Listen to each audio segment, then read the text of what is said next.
আমাৰ জীৱনত বহু সমস্যাৰ মূল কাৰণ হৈছে যে আমি ইজনে সিজনক ভালদৰে বুজি নাপাওঁ। এই ক্ষেত্ৰত দ্বিতীয়জনে কি কথা ক'ব বিচাৰিছে, তেওঁৰ মনত কিনো আছে সেই কথা ভালদৰে যদি জানে, ভাবি চাওকচোন আপোনাৰ জীৱনত সম্বন্ধবিলাক সুদৃঢ় কৰাত কিমান সহায় হ'ব।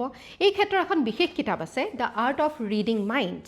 এই কিতাপখন লিখিছে এজন ছুইডিছ মনোবিজ্ঞানী হেনৰিক ফেক্সিয়াছে।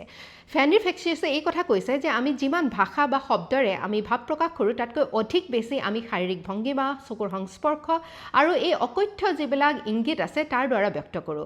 এই ক্ষেত্ৰত আপুনি ভাবি চাওকচোন যে দ্বিতীয় এজন মানুহক ভালদৰে যদি নিৰীক্ষণ কৰি মূল্যায়ন কৰি আপুনি বুজি উঠিব পাৰে, তেনেহ'লে সেই মানুহজনৰ লগত যোগাযোগ স্থাপন কৰাত আপোনাৰ কিমান বেছি সুবিধা হয়। সেই ক্ষেত্ৰত আপুনি জ্যেষ্ঠজনক আপ্লুত কৰাৰ ক্ষেত্ৰতেই হওক বা কনিষ্ঠসকলক নেতৃত্ব দিয়াৰ ক্ষেত্ৰতেই হওক, আপুনি বহুখিনি আগুৱাই যাব পাৰে আৰু সুন্দৰভাৱে আপোনাৰ সংস্পৰ্শ বা আপোনাৰ সংযোগ সুদৃঢ় কৰিব পাৰে।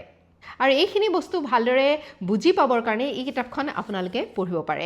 আৰু যিখিনি কথা আমি এতিয়া আলোচনা কৰিলোঁ, যদি আপোনালোকে ভাল পাইছে তেনেহ'লে যাক এই জ্ঞানখিনি প্ৰয়োজন আছে আপোনালোকে তেওঁলোকৰ লগত ভগাই ল'ব বুলি আশা ৰাখিছোঁ।